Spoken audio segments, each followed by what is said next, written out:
abrir nuestras Biblias en la sección que estamos estudiando en estos momentos. Es 1 Corintios capítulo 11 y estamos estudiando la sección del 17 al 34. Hoy, Dios mediante, espero acabar esta sección y este capítulo. Pero voy a leer toda la sección para situarnos y luego ya iremos a los versículos que nos toca estudiar hoy. Dice así: al daros las siguientes instrucciones, no puedo elogiaros, ya que vuestras reuniones traen más perjuicio que beneficio. En primer lugar, oigo decir que cuando os reunís como iglesia hay divisiones entre vosotros y hasta cierto punto lo creo. Sin duda tiene que haber grupos sectarios entre vosotros para que se demuestre quiénes contáis con la aprobación de Dios.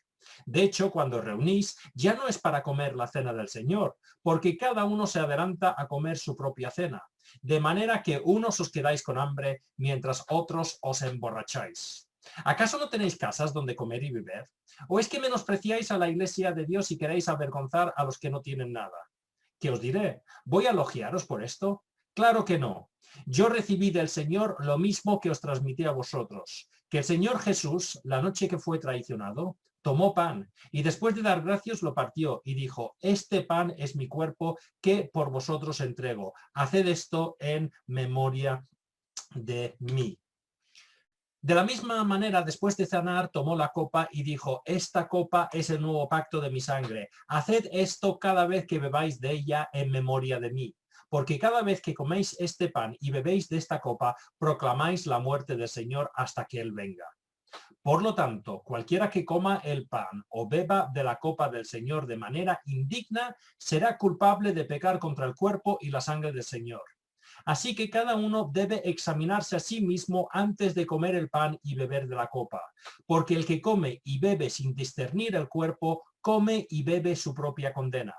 Por eso hay entre vosotros muchos débiles y enfermos, e incluso varios han muerto. Si nos examináramos a nosotros mismos, no se nos juzgaría. Pero si nos juzga, el Señor nos disciplina para que no seamos condenados con el mundo. Así que, hermanos míos, cuando os reunís para comer, esperaros los unos a los otros. Si alguno tiene hambre, que coma en su casa, para que vuestras reuniones no resulten dignas de condenación. Los demás asuntos los arreglaré cuando os visite. Como he dicho al inicio, hoy es mi intención, con ayuda del Señor, acabar con la sección acerca de los problemas de la Santa Cena en Corinto, y con eso acabaremos el capítulo 11. Recordemos lo que hemos visto hasta ahora. Aunque los corintios pensaban que tomaban la Santa Cena bien, decían: oye, nosotros aquí tomamos bien la Santa Cena, el Señor por Pablo les estaba diciendo que al menos habían dos razones por las cuales era mejor no tomar la Santa Cena. Si lo iban a seguir tomando de la manera que estaban tomando la Santa Cena, pues era mejor dejar de tomarla que tomarla de la forma que la estaban tomando. Y hemos visto que habían dos razones principales. En primer lugar, vimos que habían divisiones entre los hermanos. Sobre todo parece ser entre los que eran ricos en la iglesia y los que eran pobres en la iglesia. Recordemos que dijimos que la Santa Cena en la iglesia primitiva no se tomaba dentro de un culto dominical. Lo que se hacía era normalmente organizar una cena, una comida fraternal, donde todos los miembros de la iglesia traían algo para compartir, y en algún momento de esa cena fraternal pues se paraba la cena y se tomaba lo que nosotros entendemos o conocemos como la Santa Cena. Pero vimos que uno de los problemas es que habían divisiones. Los ricos se sentaban juntos, porque yo no me junto con los de los barrios pobres de Corinto, y los pobres no se juntaban con los ricos. Y además, pues parece ser que los ricos traían su comida, pero decían: oye, yo no lo voy a compartir con este pobre. Si él no ha traído comida, pues problema suyo, que se espabile. Y el Señor por Pablo está diciendo: no tiene ningún sentido lo que estáis haciendo. Pensad que cuando estáis tomando la Santa Cena, estáis recordando que Jesús os dio unas riquezas impresionantes, os dio de su santidad, ¿vale? Para que vosotros, que sois o erais pobres espirituales, pudieseis recibir esa santidad y convertiros en ricos espirituales. Pues no tiene ningún sentido que toméis la Santa Cena recordando eso y luego no estáis dispuestos ni a compartir la comida que habéis traído con otras personas. No tiene ningún sentido. También vimos que en la Santa Cena se recuerda que todos somos un mismo cuerpo, comemos del mismo pan, así que todos somos el mismo cuerpo. Pues estas divisiones no tenían ningún sentido si alguien estaba tomando la Santa Cena, pero con estos grupitos, estas divisiones, este menosprecio a otras personas en la iglesia. En segundo lugar, el segundo problema es que estas cenas, que era una cena normal, pero que luego tenía este momento de la Santa Cena, pues estas cenas vemos que había gente que no veía ninguna diferencia entre la cena y tomar la Santa Cena y cualquier otra fiesta que podían hacer cualquier otro día de la semana. Incluso vemos que dentro de estas cenas donde se celebraba la Santa Cena, había gente que se emborrachaba. Y Pablo les dice, oye, si queréis celebrar ese tipo de fiesta, no lo hagáis en una reunión que se supone que es de la iglesia. Oye, quedaros en vuestras casas para emborracharos. No vengáis a estas reuniones de la iglesia para celebrar la Santa Cena y luego emborracharos, ¿vale? Entonces, hemos estado viendo que con estos problemas el apóstol Pablo está diciendo, cuidado, no toméis la Santa Cena a la ligera, de una forma indigna, como vimos la semana pasada.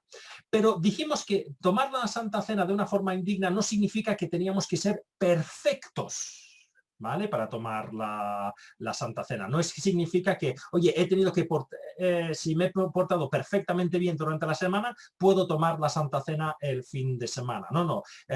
Lo que significa tomar la Santa Cena de una forma digna es recordar lo que estamos celebrando, darle la importancia que tiene. Y si nos examinamos y vemos que hay algún problema en nuestra vida que está afectando nuestra relación con el Señor, pues la idea no es parar de tomar la Santa Cena, sino es solucionar ese problema para que podamos volver a tomar la Santa Cena.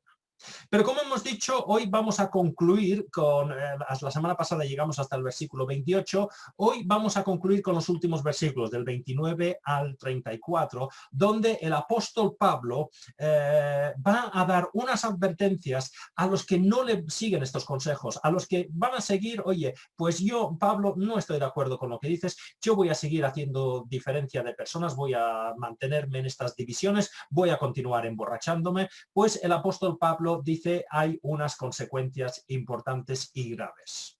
Y vamos a ver el versículo 29. Dice, porque el que come y bebe sin discernir el cuerpo, come y bebe su propia condena.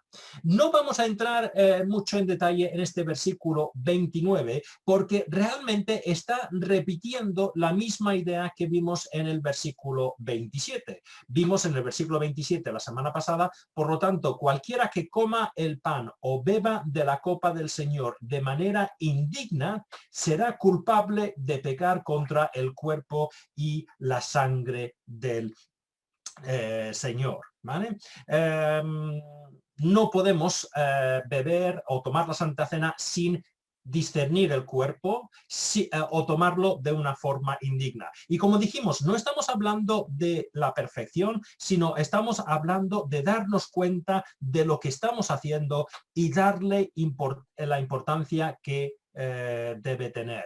Hay algunos que creen que específicamente cuando el apóstol Pablo en el versículo 29 habla de come y bebe sin discernir el cuerpo, aquí está hablando específicamente a los que venían a estas fiestas para celebrar la Santa Cena y se emborrachaban. Estáis diciendo, oye, lo estáis haciendo como si fuera cualquier otra fiesta. No estáis dándole la importancia ni la solemnidad que debería tener. Pero ya vimos la semana pasada que hay muchas maneras que los cristianos podemos tratar la Santa Cena de una forma indigna, sin discernir lo que estamos haciendo, sin darle la importancia que debería tener.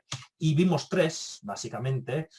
Si sencillamente cumplimos un rito cada vez que se celebra la Santa Cena en nuestra iglesia, oye, pues, ¿qué estás haciendo? Tomando la Santa Cena porque es lo que hacemos aquí todos los domingos, con un poquito de pan, un poquito de vino y ya está.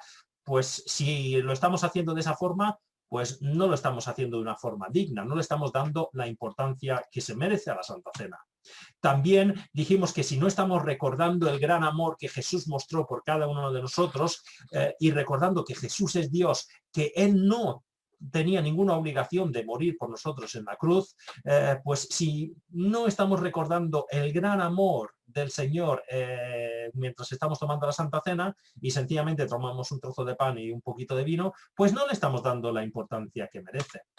Y por último, si decimos una cosa al tomar la Santa Cena diciendo yo soy seguidor de Cristo, Cristo ha muerto por mí y yo y Jesús es mi rey, y eso es lo que estamos proclamando en la Santa Cena, pero luego entre semana vivimos como nos da la gana, pues nuevamente no estamos tomando o dándole la importancia que se merece a la Santa Cena. Por eso dice aquí, pues en el versículo 29, porque el que come y bebe sin discernir el cuerpo, come y bebe su propia condena. O como vimos en el versículo 27, cuando lo miramos, dijimos que las personas que de una forma descarada tratan la Santa Cena sin el valor que merece, están demostrando que no son de verdad cristianos, y en vez de estar participando de las bendiciones que significa la muerte de Jesús, pues básicamente se están poniendo en ese grupo de personas, como vimos la semana pasada, que estaban ahí participando en la crucifixión de Jesús, ¿vale? Pero como digo, no voy a entrar más en el versículo 29 porque estamos repitiendo cosas que ya vimos la semana pasada en el versículo 27. Vamos a continuar entonces con esa advertencia, porque acaba el versículo 29, dice, come y bebe su propia condena. Y esto nos introduce a 3 versículos que nos causan inquietud a los cristianos. Porque dice, los que estáis comiendo la Santa Cena de esa forma, hay algunos problemas. Versículo 30. Por eso hay entre vosotros muchos débiles y enfermos, e incluso varios han muerto. Si nos examináramos a nosotros mismos, no se nos juzgaría. Pero si nos juzga el Señor, nos disciplina para que no seamos condenados con el mundo. Y como digo, aquí son unos versículos que nos inquietan. ¿De verdad Pablo está diciendo aquí que hay débiles? Dice, entre vosotros muchos débiles, que significa personas que tienen achaques, problemas que les causan debilidad. No una enfermedad seria, mortal, digamos, pero algo que les está afectando físicamente. ¿De verdad Pablo está diciendo que hay personas que tienen problemas de salud por esto? Y enfermos. Ahí la palabra original dice, y hay enfermos graves, que quizás esa enfermedad va a llevar a la muerte. ¿De verdad que el apóstol Pablo está diciendo que, por lo que estamos viendo, hay personas que sufren achaques, que están enfermos, o incluso, el versículo 30 dice, incluso algunos han muerto? Nos choca este versículo, porque no contradice todo lo que hemos aprendido de Dios, que Dios es un Dios amoroso, es un Padre que nos quiere, que nos ama, que nos cuida. Y luego tenemos este versículo que parece ser que está diciendo que Dios está enviando debilidades, enfermedades e incluso la muerte. ¿Cómo hemos de entender este versículo? Hemos de entender el versículo dentro de su contexto.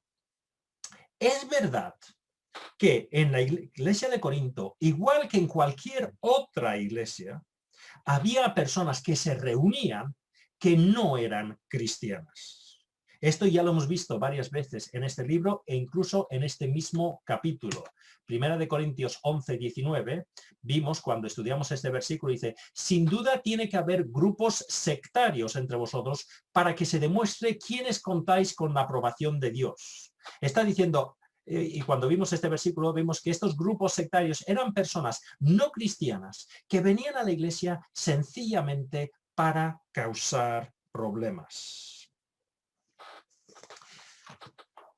Y en ese sentido, pues podemos estar hablando de personas que despreciaban totalmente el mensaje de la salvación, tomaban la Santa Cena de una forma, de una pantomima, y como hemos visto, no participaban de la bendición de la salvación, sino, como vimos la semana pasada, se ponían en el grupo de personas que no reciben la salvación porque no aceptan a Jesús como Salvador, sino la condenación porque, igual que los que crucificaron a Jesús se burlaban de él, pues ellos se están burlando de él.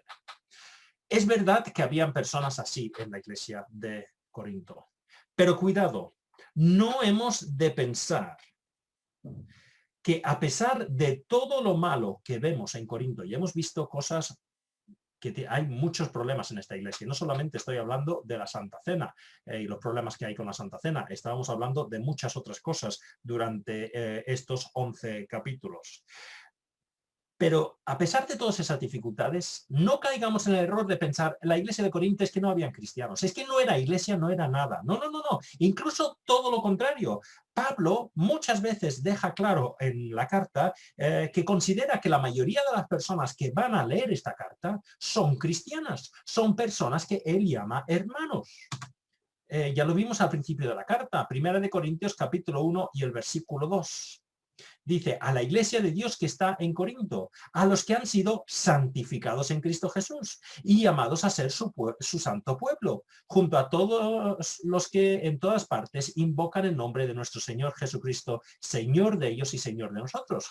Al inicio de la carta les llama santos, iglesia, llamados a ser el pueblo santo. Así que la mayoría de las personas que estaban ahí, que recibían esta carta, eran cristianos. Entonces, como hemos dicho, habían personas que no eran cristianos, despreciaban totalmente al Señor, su sacrificio, y solo estaban en la iglesia para causar problemas. Ellos estaban condenados porque no habían aceptado la salvación. Cualquier persona que no acepta la salvación está en la condenación. Pero estamos diciendo que la mayoría de las personas en la iglesia sí que eran cristianos. ¿Qué decimos de estas personas? ¿Qué decimos de las personas que sí que eran cristianas, pero que estaban cayendo en el pecado, en los errores, llevados por estos grupos sectarios, llevados por estas personas que querían causar problemas, estaban siendo llevados al pecado? Pero ¿qué pasaba con ellos? Es que iban a perder la salvación, iban a ser condenados por todo lo que estaban haciendo, iban a ser rechazados por Dios.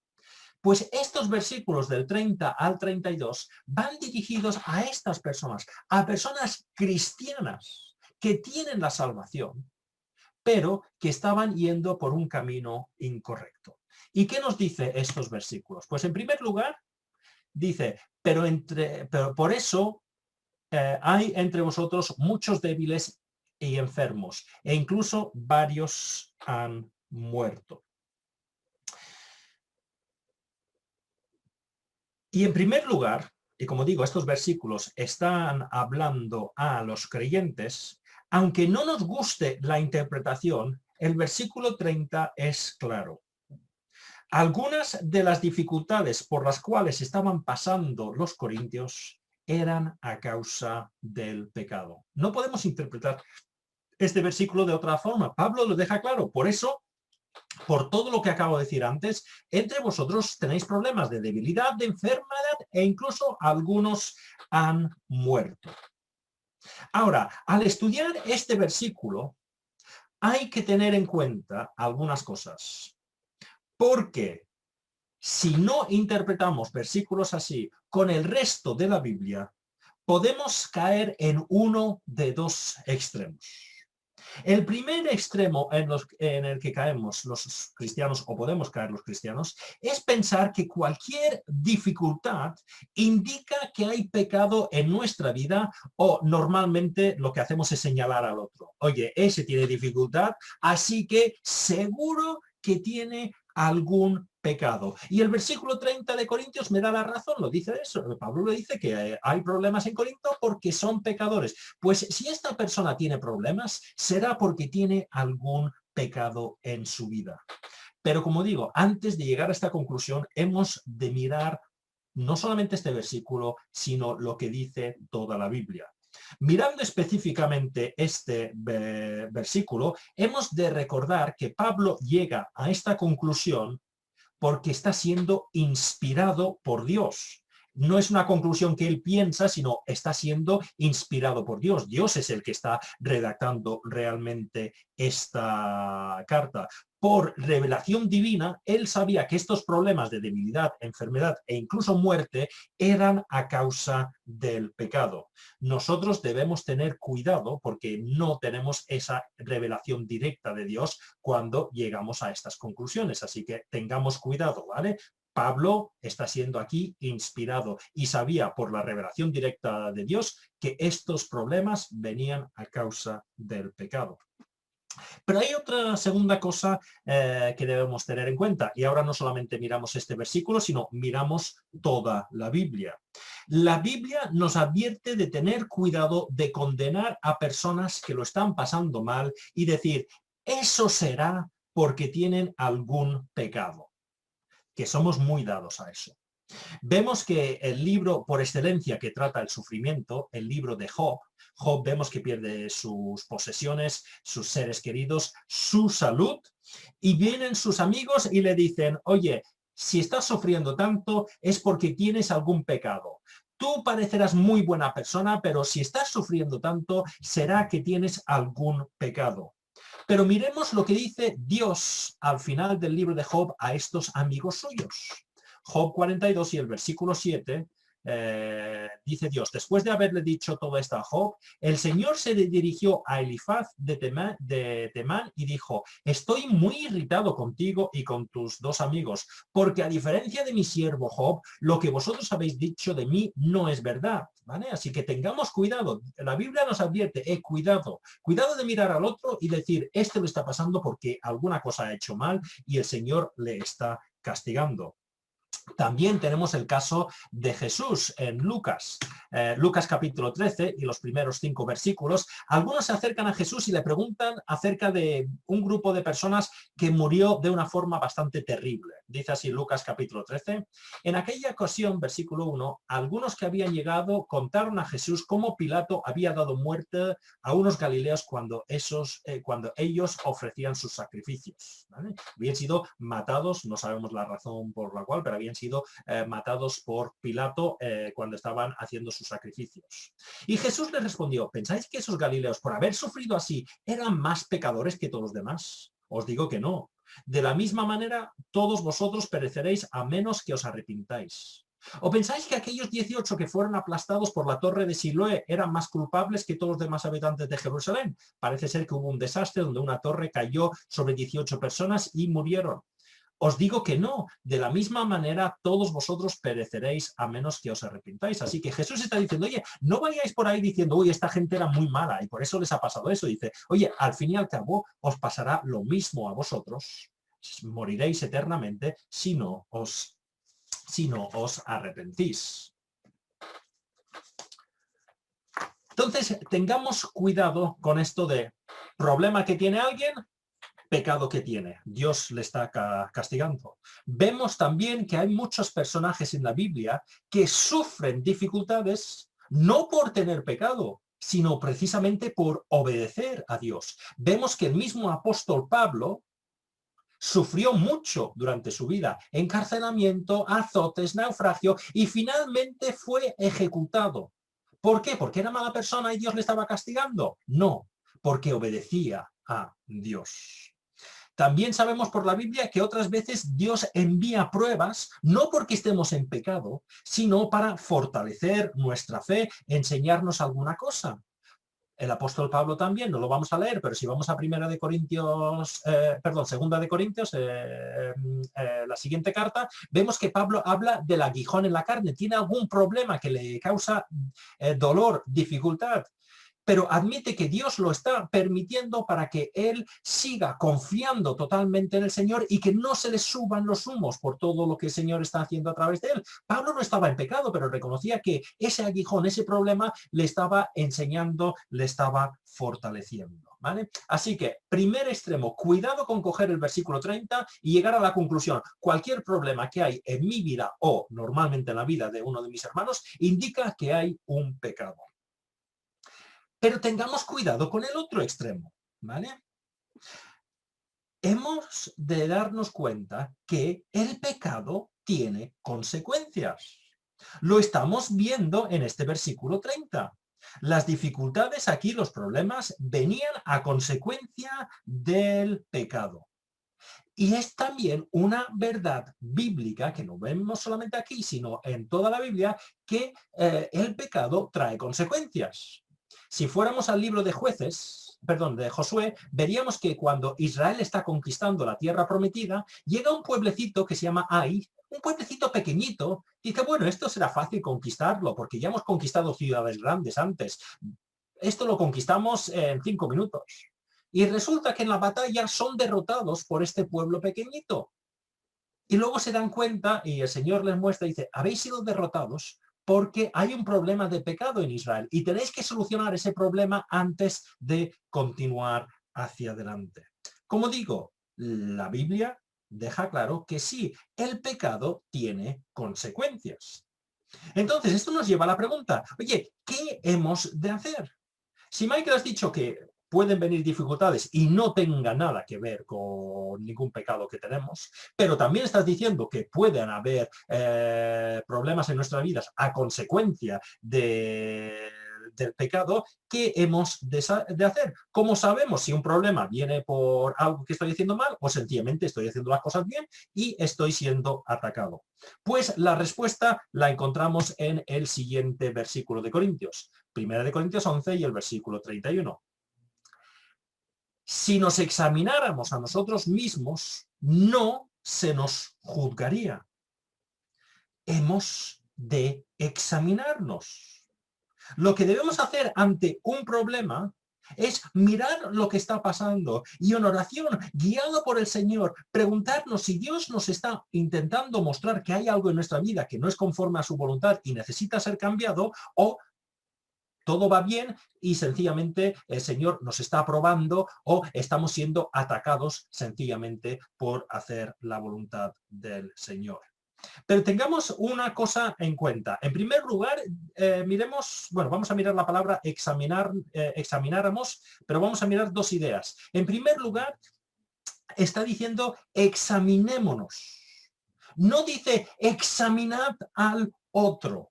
No, está diciendo examinémonos cada uno.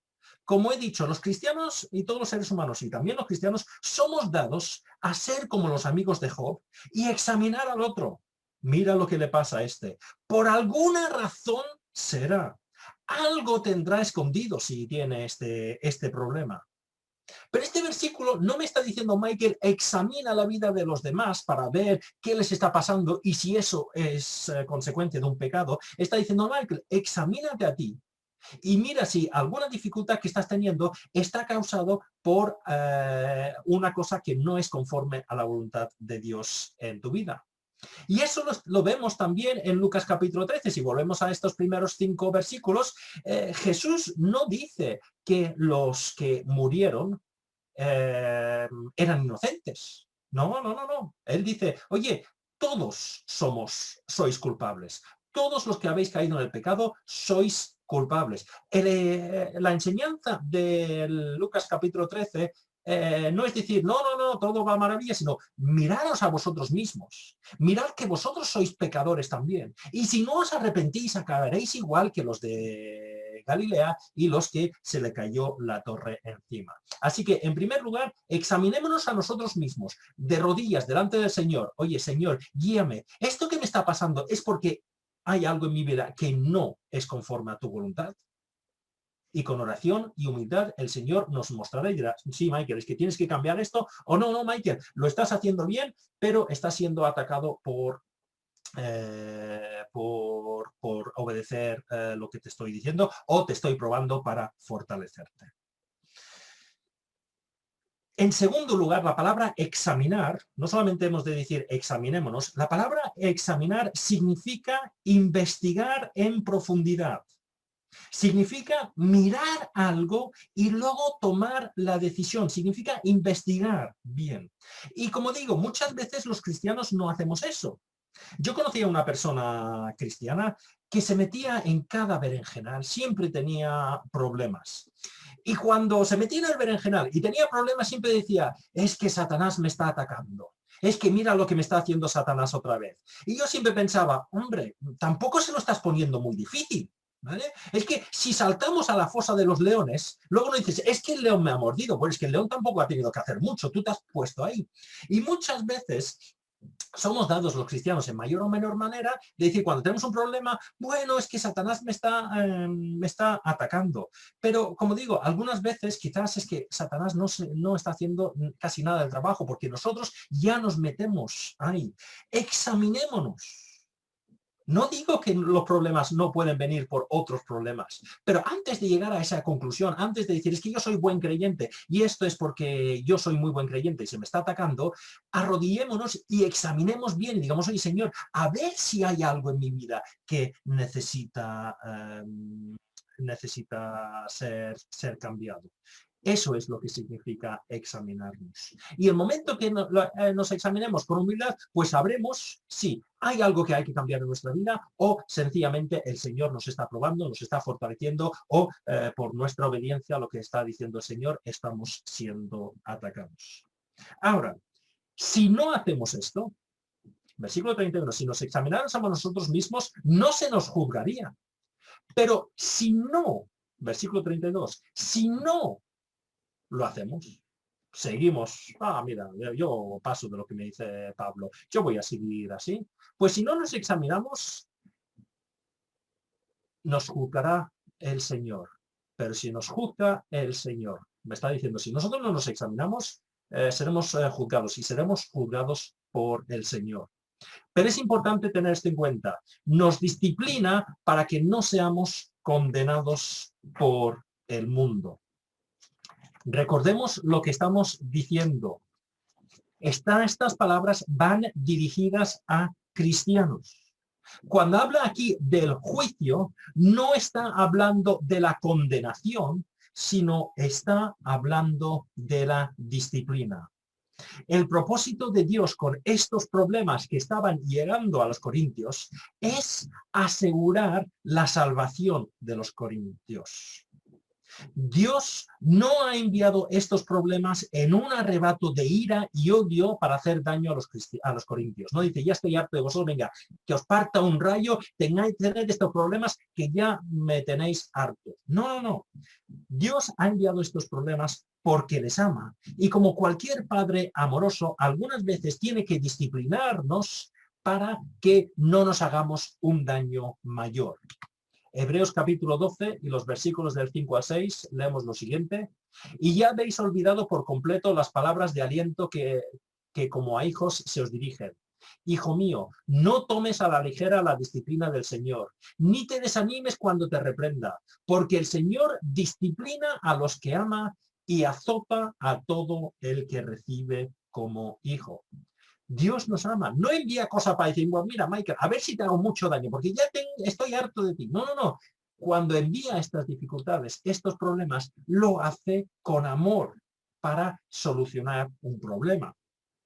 Pero algunos vuelven al versículo 30 y dicen, bueno, vale, entiendo lo de los problemas y las enfermedades. Vale, Dios envía debilidad, envía enfermedad para hacer recapacitar a los corintios. Pero un momento, algunos han muerto.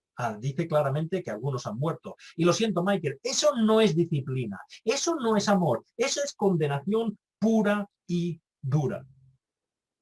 Pero recordemos nuevamente que Pablo aquí está hablando a cristianos. Los seres humanos piensan que la muerte es lo peor. Y es verdad. Si no tienes a Cristo, es lo peor. Porque cuando te mueres, pasas a lo que se llama la muerte eterna, la separación de toda la eternidad de Dios. Pero para el cristiano, y esto choca al escucharlo nuestros oídos del siglo XXI, donde pensamos que lo más importante es nuestra vida aquí, Para el cristiano, la muerte, aunque es una condenación, aunque es es un castigo, es un trago amargo por el que tenemos que pasar a causa de nuestro pecado, pero no es lo peor, porque nos abre camino a algo mucho mejor. Miremos lo que dice el apóstol Pablo en Filipenses capítulo 4, versículo 21. Porque para mí el vivir es Cristo y el morir es ganancia. Pablo está diciendo, oye, es mejor que me muera. Ahora bien, si seguir viviendo en este mundo representa para mí un trabajo fructífero, ¿qué escogeré? No lo sé. Me siento presionado por dos posibilidades. Deseo partir y estar con Cristo, que es muchísimo mejor. Oye, es que yo sé que voy a estar muchísimo mejor cuando mi vida terrenal acabe. En el cielo voy a estar muchísimo mejor, pero por vuestro bien es preferible que yo permanezca en este mundo. Y dice, bueno, si tengo que quedarme aquí para seguir trabajando con vosotros, lo acepto. Pero para mí el morir es ganancia, es mejor porque voy a estar con Cristo. Por eso podemos decir que incluso en el caso de los corintios cristianos que habían muerto, Jesús estaba actuando con amor. Es como si estuviese diciendo, oye, si seguís así, tienes el peligro de endurecerte tanto que acabarás siendo condenado con el resto del mundo. Pero como sois míos y vuestra salvación depende de mí, yo os voy a llevar ya a mi presencia, porque será mejor para vosotros, porque luego en el cielo estaréis mucho mejor, y si os dejo en la tierra, por el mal camino que vais, es que tenéis el peligro de ser condenados con el resto del mundo. Nos cuesta entender esta idea, nuestra mentalidad del siglo XXI, donde pensamos que esta vida es lo mejor. No, no, Cristo está diciendo, es mejor estar conmigo, y por eso he cogido a estas personas y ya los he llevado conmigo para asegurarme que vayan a pasar la eternidad conmigo, porque iban tan mal que tenían el peligro de ser condenados con el resto del mundo. La muerte aquí, aunque cuesta creerlo, a nuestras mentes del siglo XXI, era un acto de amor. Y ya acabamos, y no vamos a entrar en los versículos del 33 al 34, concluye el capítulo aquí, dice, así que hermanos míos, cuando os reunís para comer, esperaros unos a otros. Si alguno tiene hambre, que coma en su casa para que vuestras reuniones no resulten dignas de condenación. Los demás asuntos los arreglaré cuando os visite. Está diciendo, después de todo lo que he dicho, tenéis que cambiar. No podéis seguir haciendo las cosas de la misma manera. Y les da algunas cosas prácticas. Dice, cuando reunís para comer, esperaros unos a otros. Y si alguno tiene hambre, oye, mejor quédate en casa y no estropees esta fiesta donde se celebra la Santa Cena. Hay algunos comentaristas que entienden que a partir de aquí, quizás esas fiestas, esas cenas donde se celebraban la Cena del Señor, comenzaron a evitarse, y la Santa Cena se sacó y se puso dentro, digamos, del culto dominical para evitar el peligro de frivolizar demasiado la Santa Cena y que fuera más solemne. No lo sabemos, pero quizás es una de las razones por las cuales a la larga la Iglesia dejó de hacer estas cenas grandes donde se celebraba la Cena del Señor y se introdujo la Cena del Señor, la Santa Cena, en un culto un poquito más solemne, más litúrgico, ¿vale? No lo sabemos, ¿vale? Pero está diciendo, no podéis seguir de esta manera. También parece que habían algunos otros asuntos secundarios, no sabemos cuáles eran, parece ser que también relacionados con la Santa Cena. Dice, pero los demás asuntos los arreglaré cuando os visite. Pablo tenía intención de visitar a Corinto después de escribir esta carta, y sabemos por la historia bíblica que fue a visitarlos en más de una ocasión después de esta carta. Pues él está diciendo, los otros asuntos que parece ser que conocía que había problemas, dice, ya los arreglaré, parece ser que no son tan importantes, pero ya los arreglaré cuando os visite. Y entonces así acabamos el capítulo 11.